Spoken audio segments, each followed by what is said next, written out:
마리아는 무덤 밖에 서서 울고 있더니 울면서 구부려 무덤 안을 들여다보니 흰옷 입은 두 천사가 예수의 시체 뉘었던 곳에 하나는 머리편에 하나는 발편에 앉았더라. 여자여, 어찌하여 우느냐?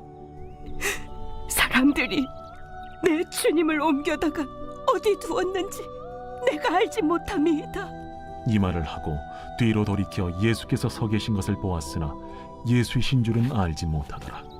여자여, 어찌하여 울며 누구를 찾느냐? 마리아는 그가 동산지기인 줄 알고 이르되, 주여, 당신이 옮겼거든 어디 두었는지 내게 이루소서. 그리하면 내가 가져가리이다. 마리아야. 마리아가 돌이켜 히브리 말로 라보니, 이는 선생님이라는 말이라. 나를 붙들지 말라. 내가 아직 아버지께로 올라가지 아니하였노라. 너는 내 형제들에게 가서 이르되, 내가 내 아버지 곧 너희 아버지 내 하나님 곧 너희 하나님께로 올라간다 하라. 막달라 마리아가 가서 제자들에게 내가 주를 보았다 하고 또 주께서 자기에게 이렇게 말씀하셨다 이르니라. 이날 곧 안식 후 첫날 저녁 때에 제자들이 유대인들을 두려워하여 모인 곳의 문들을 닫았더니 예수께서 오사 가운데 서서 이르시되, 너희에게 평강이 있을지어다. 이 말씀을 하시고 손과 옆구리를 보이시니 제자들이 주를 보고 기뻐하더라. 너희에게 평강이 있을지어다. 아버지께서 나를 보내신 것 같이 나도 너희를 보내노라. 이 말씀을 하시고 그들을 향하사 숨을 내쉬며 이르시되, 성령을 받으라. 너희가 누구의 죄든지 사하면 사하여 질 것이요 누구의 죄든지 그대로 두면 그대로 있으리라. 오늘 본문의 내용을 보면요, 무덤 밖에서 울던 막달라 마리아가 두 천사미 부활하신 예수님을 만나게 됩니다. 마리아가 제자들에게 가서 주님의 본 일과 주님이 자기에게 하신 말씀을 전하게 됩니다. 안식 후 첫날 저녁 제자들이 모인 곳에 주님이 오셔서 너희에게 평강이 있을지어다 하시고 숨을 내쉬면서 성령을 받으라 이렇게 말씀하시는 장면이 오늘 본문의 내용입니다. 오늘 이 본문을 통해서 우리가 살펴볼 게 있어요. 부활의 주님을 만난 사람들은 어떻게 되었는가 하는 부분을 살펴보도록 하겠습니다. 우리가 세상에 살면서 눈앞에 소중한 것을 잃어버린 경험들이 있을 거예요. 그때 마음이 어떤가? 눈앞이 캄캄하고 막 안타까운 거죠. 저희 작은 애가 어렸을 때 교회에서 아이들하고 같이 롯데월드를 간 적이 있었습니다. 그런데 표를 아마 그때 제 기억으로는 표를 이렇게 사고 이렇게 할 때 잠깐 옆에서 있었는데 우리 작은 애가 사라진 거예요. 그 짧은 순간인데 얼마나 놀랐는지 몰라요. 그리고 이루 말할 수가 없죠. 정신이 하나도 없고 온갖 생각이 다 들은 거예요. 정말 소중한 것이 딸이니까 더 소중하죠. 그런데 잃어버렸다고 생각하니까 캄캄해지는 거죠. 오늘 본문에 보면요, 마리아도 그런 심정이었을 것 같아요. 왜냐하면 예수님의 시신이 사라져 버렸어요. 없어져 버렸어요. 그래서 11절에 보면 이렇게 말합니다. 마리아는 무덤 밖에 서서 울고 있더니 울면서 구부려 무덤 안을 들여다보니 이렇게 표현을 해요. 그러니까 무덤 밖에 서서 울고 있는 거예요. 울 때 어떻게 하느냐, 점잖게 울었을까? 제가 보기엔 그러지 않았을 것 같아요. 표정을 봐도 아니면 행동을 봐도 어찌할 수 없는, 어찌할 바 모르는 그런 상황 가운데서 막 울면서 왔다 갔다 하면서 무덤을 쳐다봤을 것 같아요. 왜 무덤 밖에서 그렇게 울고 있는 마리아가 왜 이렇게 울었을까요? 그만큼 예수님을 사랑했는데 그 예수님의 시체가 없어졌다고 생각했으니까 그런 거예요. 그러니까 그녀에게 있어서는요, 예수님의 죽으심뿐만 아니라 또 그것이 없어진 그 모든 것은요, 희망이 사라져 버린 것처럼 보이는 거예요.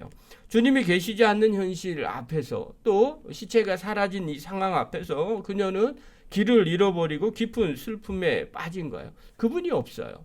여태까지 같이 있었는데 한순간에 돌아가셨고 또 시체도 없어요. 그러니까 삶의 모든 것이 전부 다 없어진 것처럼 그렇게 느끼는 거죠. 이것은요, 마리아뿐만이 아닙니다. 우리가 인생을 살아갈 때 우리의 삶도 이럴 때가 있어요. 힘들고 어려운 상황 속에서 주님이 보이지 않을 때 기대하고 또 기대하고 기도하고 간구하는데 응답이 되어지지 않았을 때 하나님 멀리 계신 것 같고 아니 없는 것 같고 또 나에게 응답이 없는 것 같은 그런 상황 가운데 있어요. 그럴 때 사람들은요 절망하게 되죠. 슬픔에 잠기게 됩니다. 그러나 우리가 한 가지 분명하게 아셔야 될 게 있어요. 이 순간이 끝이 아니라는 거예요. 우리가 보이지 않는 것 같아도 또 우리 곁에 없는 것처럼 느껴진다 할지라도 주님은 여전히 우리 곁에 계시더라는 거예요. 어떻게 알 수 있어요? 14절에 한번 보십시오. 14절에 보면요. 이 말을 하고 뒤를 돌이켜 예수께서 서 계신 것을 보았으나 예수이신 줄을 알지 못하더라. 지금 슬퍼하는 마리아 곁에 지금 누가 계시는 거예요? 부활하신 예수님이 계셔요. 옆에 서 있지만 결국 마리아는요 그 예수님을 보지 못하는 거예요. 그러니까 예수님께서 15절에 보면요 그렇게 이야기해요. 예수께서 이르시되 여자여 어찌하여 울며 누구를 찾느냐 하시니 마리아는 그가 등산지기인 줄 알고 이르되 주여 당신이 옮겼거든 어디 두었는지 내게 이르소서 그러면 내가 가져가리라. 마리아가요 부활하신 예수님을 보았어요. 아니 시체를 보는 게 좋겠어요? 아니면 부활하신 예수님을 보는 게 더 좋겠어요? 당연히 부활하신 예수님 보는 게 더 좋죠. 그런데 봤는데도 그분을 알아보지 못하더라는 거예요. 그러니까 계속 슬픔 가운데 있는 거예요. 우리는요 우리가 원하는 대로 되지 않고 또 때로는 기도하고 신앙생활 하는데 하나님이 내 곁에 계시지 않는 것처럼 느끼면서 좌절해요. 그러나 실상은 그때에도 주님은 우리와 함께 계시더라는 거예요. 우리가 함께 계시는 그 주님을 우리가 잘 보지 못하는 거예요. 문제에 가려서 보지 못하더라는 거예요. 그러나요, 이 마리아가 예수님의 부르심을 들을 때 모든 것이 달라집니다. 예수님이 이렇게 말합니다. 16절에 보십시오. 중요하니까 우리 같이 한번 읽겠습니다. 시작. 예수께서 마리아에 하시거늘 마리아가 돌이켜 히브리 말로 라보니 하니 이는 선생님이라는 말이라. 예수님께서 마리아의 이름을 부르십니다. 마리아야. 그 순간 마리아의 눈이 열렸어요. 아, 내 곁에 계신 분이 예수님이시구나. 여러분 그녀는요 절망에서 소망으로 바뀝니다. 어둠에서 빛으로 나아갑니다. 눈앞에 계시지 아니하고 함께하지 아니하는 것처럼 느꼈는데 그래서 절망 가운데 있었는데 아니 눈이 열려지니까 예수님께서 우리에게 말씀하고 부르시니까 비로소 예수님이 보이시더라는 거예요. 그리고 절망이 사라지게 되는 거죠. 사랑하는 성도 여러분, 우리도 마찬가지입니다. 눈앞에 보이는 것 같지 않지만 우리 안에 계신 주님께서 우리를 친히 부르십니다. 우리의 이름을 부르시고요. 절망 속에 있는 우리를 향해서 말씀하십니다.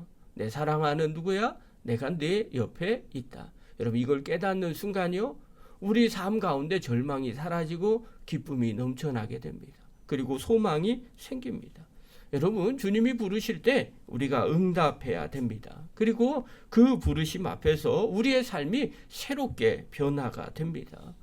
하나님의 음성을 듣고 또 주님이 살아계시고 함께 옆에 계셨다는 그것을 깨닫는 마리아가 어떻게 변화하는가. 어떻게 변하냐면요. 이렇게 말씀하세요. 18절 한번 보십시오. 18절 읽겠습니다. 시작. 막달라 마리아가 가서 제자들에게 내가 주를 보았다 하고 또 주께서 자기에게 이렇게 말씀하셨다 이르니라. 이전에 그녀는요. 절망 속에서 빈 무덤 앞에서 울고 있었어요. 그런데 지금은 어떻게 돼요? 부활하신 그 주님을 만나고 나니까 삶이 바뀌어요. 제자들에게 갔어요. 갈 때 어떻게 갔을까요? 아마 억지로 어기적 가지 않았을 것 같아요. 제가 어저께 말씀 묵상하는데 그런 생각이 드는 거예요. 막 뛰어갔을 것 같아요. 얼굴에는요 슬픔이 아니라 기쁨이 넘쳐나서 달려갔어요. 그리고 난 뒤에 제자들에게 얘기하죠. 내가 주를 보았다. 외치면서 제자들에게 달려가는 말이야. 그가 어떻게 이렇게 바뀔 수가 있을까요? 부활하신 주님을 만나니까 완전히 변화가 됩니다. 사랑하는 성도 여러분, 부활의 주님을 만난 사람은요 전하지 않을 수가 없습니다. 왜냐하면 그 부활의 주님을 만난 기쁨이 너무 크기 때문에 그렇습니다. 우리가 예수님을 만나고 신앙생활 합니까? 어떻게 알 수 있을까요? 삶이 변화됩니다. 얼굴과 말과 행동이 달라지게 됩니다. 은혜 받은 사람은요, 말하는 게 틀립니다. 절망과 좌절 가운데 있는 것처럼 보였던 사람이요, 주님을 만나고 나니까 얼굴이 달라집니다. 말도 달라집니다. 행동도 달라집니다. 사랑하는 성도 여러분, 우리가 언제 주님을 만난 감격이 있습니까? 예수님의 부활은요, 우리에게 단순한 교리가 아니에요. 아, 예수님 2000년 전에 죽었다가 다시 살아나셨지. 그렇게 막연하게 생각하는 게 아닙니다. 날마다 우리 삶 가운데 체험되어지는 역사입니다. 하나님은 지금도 살아계시고요, 우리 가운데 말씀하고 계십니다. 이 부활을 경험한 사람은요, 세상에서 특별히 두려워하지 않습니다. 오히려 세상에서 갖고 있는 것이 없는 것처럼 보인다 할지라도 그의 삶에 빛이 납니다. 그리고 말과 행동이 달라지고요, 기쁨 가운데 살아가게 됩니다. 마리아는요, 그렇게 달려간 것뿐만 아니라 다른 제자들도요, 부활의 주님을 만납니다. 주님이 그 제자들을 찾아갑니다. 19절 한번 보십시오. 19절입니다. 읽겠습니다. 시작.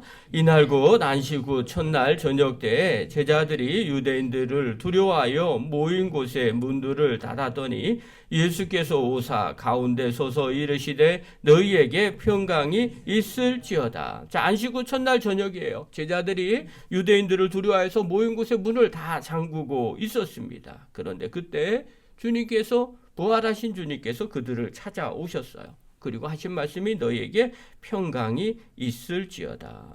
이렇게 이야기. 두려움에 떨고 있었던 제자들에게 주님께서 평강이 있을지어다 라고 말합니다. 그들은요, 부활한 주님을 만나고 난 뒤에 10년 가운데 평강이 넘쳐납니다. 이것은요, 부활하신 주님을 만나는 모든 사람에게 임하는 역사입니다.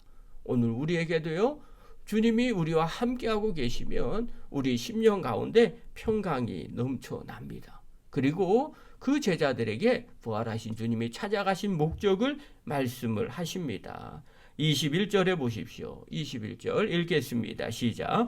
예수께서 또 이르시되 너희에게 평강이 있을지어다. 아버지께서 나를 보내신 것 같이 나도 너희를 보내노라.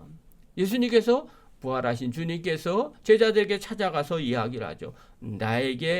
내가 아버지께서 나를 보낸 것처럼 나도 너희를 보내노라. 여러분, 사명을 그에게 줍니다. 사랑하는 성도 여러분, 이것은요, 제자들만 받는 게 아닙니다. 제자들은 이 사명을 받고 이 이후부터 복음을 증거하고 또 세상으로 나가서 부활하신 주님을 증거하게 됩니다. 그리고 지금까지 그것이 이어져 내려왔어요.